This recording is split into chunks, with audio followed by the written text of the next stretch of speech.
Nahuli kamang pagtawid ng isang lalaki sakto sa pagdaan ng isang truck sa Cagayan de Oro City. Pero ang tila pagkakabundol, tinawag ng pulisya na budol. Ang modus, alamin sa pagtutok ni Cyril Chavez ng GMA Regional TV, 1 Mindanao. Kuha ang dashcam video na ito sa CM Recto Avenue sa Cagayan de Oro City, February 14 ng hapon.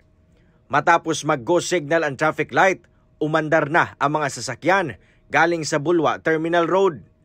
Pagdaan ng isang puting pickup truck, bigla na lang tumawid ang isang lalaki at tumumba siya sa kalsada na tila nabundol. Pero base sa kuha ng dashcam at kwento ng uploader ng video na hindi na humarap pa sa kamera, hindi nasagi ng pickup truck ang lalaki. Makailang ulit din daw na tumawid ang lalaki bago pa man ang insidente. Ayon sa Traffic Enforcement Unit ng Cagayan de Oro City Police Office, bagong modus ito para makakuha ng pera sa mabibiktima.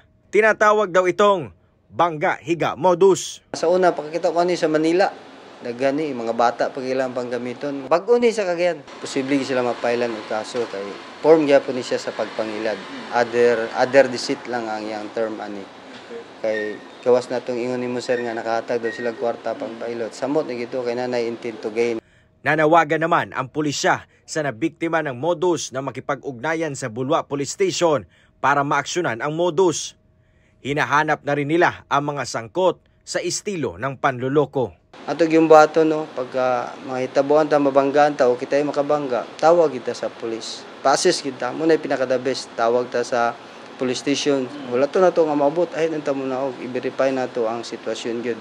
Kay prani karon no, gikilkilan sila, okay ra kay gikilkilan nagpalamon-lamon lang kaya tog pag naog tiunan ka o interesan gid ka, tulis gid baka to, di ba? Disgrasya kita. O karnapon ilugon pa pinaka-worst no, ilugon atong sakyanan. Mula sa GMA Regional TV 1 Mindanao, Cyril Chavez, nakatutok 24 oras. Sinagot ni Pangulong Bongbong Marcos ang ilang issue sa bansa, kabilang ang investigasyon ng ICC kontra Duterte Drug War at Charter Change. Ikinaalarma rin ng Pangulo ang umano'y cyanide fishing ng ilang Chino at Vietnamese sa Bajo de Masinloc. Nakatutok si Mariz Umali. Alam na raw ni Pangulong Bongbong Marcos ang mga ulat na gumagamit umano ang mga mangingisdang Chino at Vietnamese ng cyanide sa pangingisda sa Bajo de Masinloc. Maging siya naalarma rito. The best that we know is that there really is, as far as we can tell. Sabi ng BIFAR, talagang merong ginagamit. Meron naman nagsasabi, matagal nang ginagawa yan. And I do know that there are cases of cyanide fishing before, even here in the Philippines. But I think the reason that it has become more alarming is that it has become more prevalent. If we feel that there is enough ground to do so, we will. Yeah. Nasa Metropolitan Theater ang Pangulo kanina para dumalo sa 6 ng Dangal Awards kung saan pinarangalan ang ilang natatanging Pinoy sa kanilang kontribusyon sa sining. Dito, tinanong ang Pangulo sa iba't ibang issue, kabilang na ang investigasyon ng International Criminal Court sa anti-drug war ng Administrasyon Duterte. Sa pinakabagong survey kasi ng Octa Research, lumalabas na 55% o higit 5 sa bawat 10 Pilipino ang naniniwalang dapat makipagtulungan ng ating pamahalaan sa ICC probe. Pero hindi raw nagbabago ang posisyon ng Pangulo sa usaping ito. It opens a Pandora's box because again, it's still those questions of jurisdictions and sovereignty that I haven't yet seen a sufficient answer for. And until then, I do not recognize their jurisdiction in the Philippines. It's not about the evidence. It's about the jurisdiction of the ICC in the Philippines. They can produce as much evidence as they want, but they cannot act upon it in the Philippines. That's the point. Kaugnay naman sa usapin ng pag-amyenda sa konstitusyon, sinabi ni Pangulong Marcos na kailangan itong maisakatuparan. Nakikipag-usap na raw siya sa 2 kapulungan ng Kongreso sa nakalipas na ilang buwan na. At nang tanungin kung ano ba ang mas naisana niyang paraan ng pagbabago. What's happening now? First that bills, I always said the Senate will take the lead. The Senate is taking the lead. And between the two houses, they will come to an agreement and that will be the way we'll do it. But I don't know why there is such it's really a storm in a teacup because this has been decided very long ago from both the leaders of both houses. Para sa GMA Integrated News, Mariz Umali, nakatutok, 24 oras. Itinanggi ng Kamara ang alegasyon ni Senador Amy Marcos na binawasan ang pondo para sa ibang gastusin ng gobyerno para pondohan ang AKAP. Kabilang dyan ang pensyon ng mga retirado nitong empleyado. At nakatutok sina Marisol Abduraman at Tina Pangiliban Perez. Pensyon ng mga taga-gobyerno napunta raw sa ayuda? Yan ang nadiskubre ni Senator Amy Marcos nang silipin ang pagsingit ng ayuda para sa Kaposang Kita Program o AKAP sa 2024 National Budget nang hindi raw dumaraan sa tamang proseso. Para raw mapondohan ang AKAP, marami mga dapat bigyan ng pondo sa national budget ang anyay kinaltasan. Kung saan-saan yata kinuha, nagugulat ako, yung 71 billion doon sa public works na puros foreign funded. Ito yung malalaking flagship project na kailangan ng bansa. Pati yung mga pensyon, yung mga retirement fund, kasama rin yung 10 billion ng military, tinanggal din sa budget. Paano naman ito? Sang-ayon ng isang kongresista na dapat nang maimbestigahan ang issue, lalo't naninindigan siya at ibang kasama na dumaan sa tamang proseso ang lahat. It is a very grave accusation that should be studied very carefully and investigated. Paano po natin masasabi na hindi dumaan sa proseso? Kayo nga po ay nag-signify, you showed your intention, you showed your approval of the same by giving that signature. Pinabulaan na naman ni House Deputy Speaker David Suarez na mababawasan ang pensyon ng mga retiradong empleyado ng gobyerno. Nauna na rin pinagdudahan ng mga senador na gagamitin ang AKAP sa People's Initiative na ilang beses nang pinabulaanan ng mga kongresista. Kontra-alegasyon naman ni House Committee on Appropriations Vice Chair Raul Angelo Bongalon, dapat din daw imbestigahan si Senadora Marcos dahil pinalipat umano ni Senator Marcos ang 13 billion pesos na pondo mula sa 4Ps sa ibang programa. Mahigit 4 na milyong 4Ps beneficiaries daw ang hindi nakakuha ng ayuda noong 2023 dahil dito. Pero nang tanongin ukol dito, deadma lang ang tugon ni Marcos sa alegasyon. Sabi naman ni Senator Sonny Angara, Finance Committee Chair ng Senado, batid niya ang paglalagay ng Kamara ng programang AKAP sa budget. Nakalagay lang isa sa parang anti-poverty program. So similar. So nung nakita namin, parang similar siya sa AIX. Pero siguro binigyan lang ng pangalan, ng ibang pangalan para may branding yung house. Diba? Hindi sabay kami yun sa HGAB, yung tinatawag na HGAB. After NEP, submit ng NEP ang DBM, HGAB. Paggiit naman ng DSWD, wala pa raw nagagamit ni 1 sentimo ng pondo para sa AKAP dahil binabalangkas pa ang guidelines para rito. Pero matagal na raw talaga nilang gusto sa departamento na bigyan ng ayuda ang mga tinatawag na near poor. Sila yung nagbabayad ng buwis pero kadalasan nga lahat ng programa namin sa aming departamento ay nakatuon sa mas mahihirap pa. Pero sila yung tumutulong sa ating ekonomiya pero sa oras ng kanilang pangangailangan, saan sila kakapit? Handa raw si Gatchalian na humarap sa Kongreso para ipaliwanag kung bakit gusto nila ang nasabing programa. Kanina, nakasama ng DSWD si Pangulong Marcos para sa kanilang sectoral briefing. Pero hindi raw natalakay dito ang AKAP. Sa Malacanang briefing, sinabi ni Gatchalian na inatasan daw sila ng Pangulo na pag-aralan kung paano raw mababawasan ang halaga ng mga financial assistance na binibigay ng gobyerno sa mga mahihirap.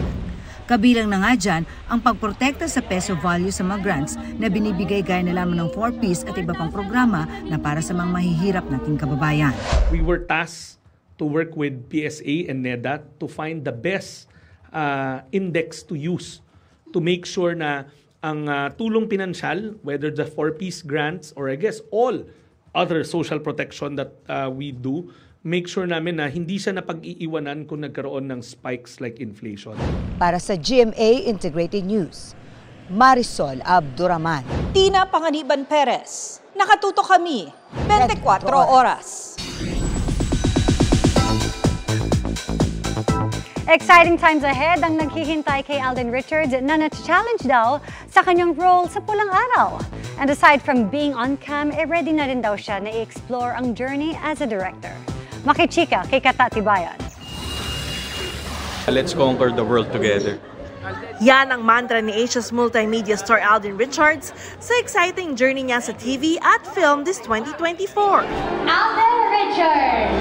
Recently, kinilala si Alden bilang Asia's Exemplary Actor of the Year sa Asia's Influential Leader Awards. Being given an award is like a validation of the things that you have done in terms of, yung good things that you have done in the industry. Isa sa pinagkakabalahan ngayon ni Alden ang inaabangang Kapuso series na Pulang Araw, kasama sina Barbie Forteza, David Licauco at Sanya Lopez. Ito yung pagmamaterialize kasi ng kwento ng lola ko sa akin nung bata ako, because my grandparents are World War II babies, and we are at the setting of the Japanese occupation dito sa Pilipinas. So napakahirap ng buhay nun. We owe a huge debt of gratitude dito sa mga taong nakipaglaban para sa kalayaan ng Pilipinas during those moments. Kahit subok na aktor na, hindi raw niya sukat akalain na magiging challenging pa rin ang kanyang pagganap bilang si Eduardo. Ang hirap kasi yung salita, napakahirap ng mga salitang binibigkas nung araw dahil hindi yun ang kasalukuyang salitang ginagamit natin sa pang-araw-araw. Malalim, siya kami shortness of breath eh. Mahangin yung malalim na salitang Tagalog nung araw, pero masarap siya gawin. Pagdating naman sa big screen, mas ganado raw siya ngayong mag-produce pa ng mas maraming pelikula. After the success of 5 breakups and a romance, excited naman siyang mag-direct ng pelikula. Mahirap. It's never an easy job. I think parang baptism of fire yun for me. But I took on the challenge of doing a directorial job while being a producer and an actor because I wanted the challenge of it. I want to see myself how I work under pressure of all those hats that I'm wearing at the same time. Pero nakakatawa, I can see myself from afar whenever I direct. I'm a different person. One for the books din daw ang experience niya sa katatapos ng Manila International Film Festival sa Los Angeles. Ang sarap pang gumawa lalo ng mga pelikula para sa kanila because ang mga Pilipino po, lalo abroad, isa po sa mga kaligayahan na gusto nilang makita ay mga pelikulang Pilipino. So kailangan gawin nating gawin natin kumbaga somehow staple sa ating karera here in the industry kasi it's another way of giving back. Katatibayan, updated sa showbiz happenings. Nauwi sa murahan ang paghatak ng MMDA sa isang sasakyang tinakita na pero hindi pa inalis sa kalsada. Yan at ang iba pang operasyon sa mga sagabal sa daan ang tinutukan ni Maki Pulido. Hindi mo pwede ito yan! What? Hey! Hindi mo pwede ito yan! Sabi niyo mo na tuloy! Sir! Sabi mo na tuloy! Kausap na namin yung pulis kanina, kaya kami na gano'n yan. Pinagbigatan na namin yan. Minura pa ng mga lalaking ito ang mga tauhan ng towing service para pigilan ang paghatak sa SUV. Atras ka dyan. Atras ka na. Sir, huwag niyo po ano sir. Trabaho po namin ito sir. Huwag mo nipagit yan. Kaya nga po, trabaho po namin ito sir. Trabaho, pero yung kausap na namin. Kilig ka muna. Pero na po kasapin niyo sir. Huwag po kami sir. Ituto dapat ang SUV dahil kahit natikitan na hindi pa rin inalis ang sasakyan. Sa kalagitnaan ng diskusyon, dumating ang may-ari ng sasakyan at pinayagan na siyang kunin ito. Under the laws of Philippine Traffic Rules and Regulations, once a car is ticketed unattended and you won't be able to remove it, we have the right to tow it. Just like that? Sir, we gave you more than 5 minutes already. 8 sasakyan ang nato at 22 ang natikitan sa clearing operations ng MMDA sa Anahaw Street, Barangay Veterans Village sa Quezon City, kasunod ng mga reklamo tungkol sa illegally parked vehicles. Hindi na mabilang ng MMDA kung ilang beses na silang nag-clearing operations dito. Tanggap na nga nilang pag-alis nila, gagawin uling garahe ang kalsada. Babalik-balikan po natin ito. Gumagawa ho kami ng isang ordinansa ngayon para sa ating one-way traffic, one-side parking po. It's ongoing po. Sa Mel Lopez Boulevard sa Maynila naman, alas 2 ng hapon nag-operate ang MMDA imbis na ang inaasahang clearing operation sa umaga. Kaya inabutan at tinikitan ng ilang truck driver na nakasanayan na raw magpahinga sa gilid ng highway. Sinita pati mga kuliglig na bawal dumaan sa National Highway. Ang hirap lang po kasi wala kaming ibang choice kundi dito talaga sa palaran na lang sa mga truck. Napaalis pati ilang ginawa ng tahanan ang tabing kalsada. Sa Tondo po kami dati, ma'am. Pinaalis po kami doon kaya dinimulis din po yung area. Para sa GMA Integrated News, Maki Pulido, nakatutok, 24 oras. At update po sa panukalang charter change. Tinalakay na sa Senado ang posibleng epekto kung payagan ang 100% pagmamay-ari ng mga dayuhan sa mga kolehiyo at iba pang higher education institutions. Ngayon pa lang, may babala na ang samahan ng pribadong paaralan. Tinutukan po yan ni Mav Gonzalez. Umpisa pa lang ng Senate hearing, nilinaw nang ang sasakupin ng pagluluwag sa edukasyon ng pagbabago sa economic provisions ng konstitusyon ay ang higher education. Ito yung mga paaralang pangkolehiyo, technical at vocational education. The intention is to keep basic education in the hands of Filipinos. Ngayon pa lang, may babala ang samahan ng pribadong paaralan kung luluwagan ang pagmamay-ari ng mga dayuhan sa higher education institutions na sa ngayon ay nasa 40% lang. If we allow foreign citizens to control, own, and administer the institutions that we are looking at, that may be prejudicial to our Filipino culture, values, moral, and spiritual matters. Baka they may be in danger. Sabi ng isang Pilipinong nagtuturo abroad, maraming bansa na sa rehiyon ang nagbukas ng edukasyon sa mga dayuhan. Providing a globally competitive and world-class education to all of these 57 million young people is just beyond the financial resources of the government yet. Sa Vietnam halimbawa, may campus na binuksan ng isang Australian university. Nakatulong daw ito sa tech transfer sa mga estudyante at guro. Pwede rin sa Australia tapusin ang kurso. You get more international experience, and there are often, if they're, for example, in Australia, there are disadvantages. In all honesty, there are some disadvantages. One is that you often get brain drain. Students that go overseas don't necessarily come back. Tanong ni Senador Risa Hontiveros, posible bang bilihin ng mga dayuhan ang mga paaralan sa bansa? That would be my interpretation, that basically that is what ownership would allow them to do. Pero ibang usapan daw kung state university tulad ng UP at PUP. In my opinion, cannot sell. No? We are not even allowed to sell, to alienate property natin, real estate, even to another government agency. No? Unless, of course, it's by act of Congress. Pagbabago ba sa konstitusyon ang solusyon sa krisis sa edukasyon? Those that have chosen to go elsewhere in the region did not give the so-called restrictive provisions of the Constitution as a factor, but rather named issues such as bureaucracy and corruption. Hindi rin daw pwedeng ikumpara sa Pilipinas ang karanasan ng mga bansang may foreign universities gaya ng Malaysia at Singapore. Top foreign universities are attracted to establish offshore campuses in Malaysia and Singapore because of a favorable education and business environment, like incentives, the ease of doing business. Yes, the Philippines at present is not similarly situated. Samantala, ikinatuwa naman ng Senado ang paghahain ng resolution of both houses number 7 sa Kamara na tatalakay rin sa economic provisions na dinidinig nila ngayon. Imbis na magbangayan, mag-daily press conference na tinitira lang ang Senado, mas okay na magkahiring na sila dito sa RBHM at pag-usapan. Para sa GMA Integrated News, Mav Gonzalez, nakatutok, 24 oras. Mainit na hanging dala ng easterlies pa rin na nakakapekto sa malaking bahagi ng bansa.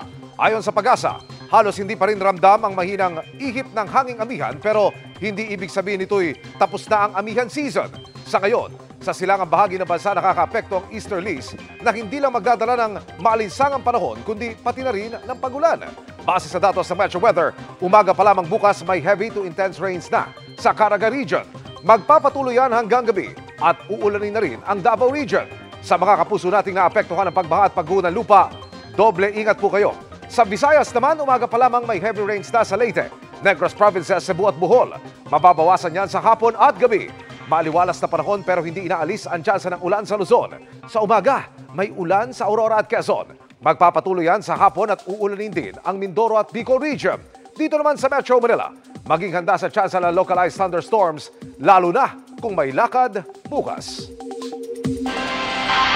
Ikinabahala ng ilang atletang Pinoy ang posibilidad na maban ng Pilipinas sa paglahok sa ilang sport event gaya ng Olympics. Dahil sa hindi umunong pagsunod ng Pilipinas sa ilang alituntunin ng World Anti-Doping Agency. Ang paliwanag ng Philippine Sports Commission sa pagtutok ni Oscar Oida. Sub-sub sa pag-iensayo para sa nalalapit na Olympic qualifying tournament ang Pinay weightlifter na si Vanessa Sarno. Konting puntos na lang kasi ang kanyang kailangang makuha para makapasok sa bilang dagdag na pambato ng Pilipinas sa 2024 Paris Olympics. Sa katapusan ng Marso, sasabak siya sa Phuket, Thailand para makasecure ng spot sa Olympics. Kaya naaalarma daw siya nang gusto ng mabalitaan niya na may posibilidad na maban ang Pilipinas sa mga paunahing sporting events gaya ng Olympics at Asian Games.